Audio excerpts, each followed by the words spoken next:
Bengal silicon ভ্যালিতে TCS এর নতুন ক্যাম্পাসে অনুমোদন।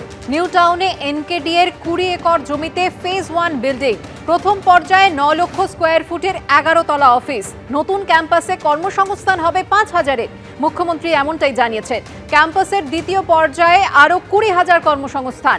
যারা ইচ্ছাকৃতভাবে বাংলার বদনাম করার চেষ্টা চালিয়ে যাচ্ছেন তারা দেখুক আমরা কি করতে পারি। এটা বাংলার বদনামকারীরা দেখুক। বাংলা মানেই বাণিজ্য, এটা দেখছে গোটা বিশ্ব, জানিয়েছেন মুখ্যমন্ত্রী।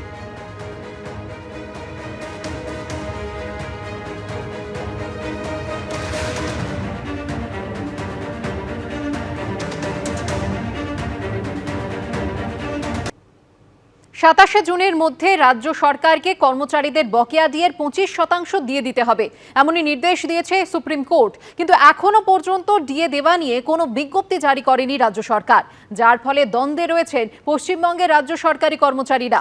বকেয়া ডিএর 25% না পেলে আদালত অবমাননার মামলা করার হুঁশিয়ারিও দিয়েছেন রাজ্য সরকারি কর্মচারীদের একাংশ।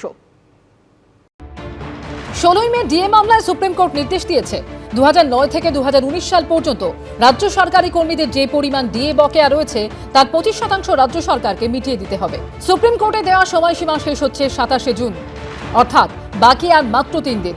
তবে এখনো পর্যন্ত ডিএ নিয়ে কোনো বিজ্ঞপ্তি জারি করেনি রাজ্য সরকার। আদালতে নতুন করে কোনো রিভিউ পিটিশনও দাখিল করেনি, যার ফলে দ্বন্দ্বে রয়েছেন রাজ্য সরকারি কর্মচারীরা। বকেয়া ডিএর 25% না পেলে আদালত অবমাননার মামলা করার হুঁশিয়ারিও দিয়েছেন রাজ্য সরকারি কর্মচারীদের একাংশ। 27 তারিখ লাস্ট ডেট। আমরা 28 তারিখ আমাদের মাননীয় যে আইনজীবী ফিরদৌস শামীম তার কাছে আমরা যে নোটিশ দুটো অর্ডারের কপি যে একদম নবান্নতে গিয়ে জমা দিয়ে এসেছিলাম, সেই কপিগুলো দিয়ে চিফ সেক্রেটারি এবং ফিনান্স সেক্রেটারিকে বাই নেমে নোটিশ করে তাদেরকে মিনিমাম 6-7 দিন সময় দিতে হবে। 6-7 দিনের মধ্যে যদি কোনো রেসপন্স আমরা না পাই, ওই নোটিশের কপি দিয়ে আমরা সুপ্রিম কোর্টে আদালত অবমাননার মামলা ঠুকব। নেত্রী মমতা বন্দ্যোপাধ্যায় বিচার করবেন। আমাদের নেত্রী কখনো বলেনি ডিএ দেবে না। উনি আগেও ডিএ দিয়েছেন, এখন দিচ্ছেন, ভবিষ্যতেও দেবেন। আদালত বিষয় নিয়ে আমাদের কোনো মন্তব্য রাখা উচিত নয়। বকেয়া ডিএর দাবিতে 879 দিন ধরে আন্দোলন চালাচ্ছে সংগ্রামী যৌথ মঞ্চ। এখনো তাদের দাবির কোনো সুরাহা হয়নি। সুপ্রিম কোর্টের রায়ের পরে কিছুটা আশার আলো দেখছিলেন তারা, কিন্তু রাজ্য সরকার এখনো কোনো পদক্ষেপ না করায় হতাশ সকলে। এখনো পর্যন্ত তো সাবমিশন হয়নি।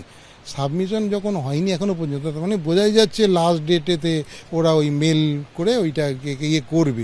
একটা টাইম তো কিছুটা কিল করবার চেষ্টা করবেন। যদি মানে এখন যদি সুপ্রিম কোর্ট বলে যে আচ্ছা ঠিক আছে, ওদের মডিফিকেশান ইয়েতে পিটিশনে কী বলা আছে দেখি, তার জন্য একটা হিয়ারিং হবে, তাহলে আরও কিছুদিন পিছিয়ে করে। ওনার আসল উদ্দেশ্য হচ্ছে এই করে করে যদি ইলেকশন পর্যন্ত কাটিয়ে দিতে পারি, তাহলে এই যে সমস্ত ভিক্ষা ভাতাগুলোকে দিই, এই ভিক্ষা ভাতাগুলো আমার চালিয়ে দেওয়া যাবে, এই টাকাগুলো আমাকে আর এখন দিতে হবে না। এ নিয়ে শুরু হচ্ছে রাজনৈতিক চর্চাও। সরকারি কর্মচারীরা ডিএ পাচ্ছেন না। মমতা বন্দ্যোপাধ্যায়ের সরকার সিদ্ধান্ত নিয়েছে সুপ্রিম কোর্টের নির্দেশ দেওয়ার পরেও বকেয়া 25% ডিএ তারা দেবে না, এবং তার জন্য নানা অজুহাত ছল চাতুরি করা শুরু হয়ে গেছে। নবান্নের যে খবর পাওয়া যাচ্ছে এবং যা সিদ্ধান্ত হয়েছে, কিন্তু তিনি মুখের ওপর বলে দিয়েছেন আমার ভাতা চলবে, ডিএ চলবে না, ডিএ আমি দেব না। রাজ্য সরকার আবার সুপ্রিম কোর্টে যাবে। রাজ্য সরকার আবার গিয়ে বলবে যে রিভিউ করুন হুজুর, ডিএ দেওয়ার আর্থিক সংস্থান নেই। প্রশাসনিক বিষয়, সম্পূর্ণ প্রশাসনিক বিষয়, সরকারি বিষয়। রথযাত্রার কারণে 27শে জুন রাজ্য সরকারি ছুটি রয়েছে।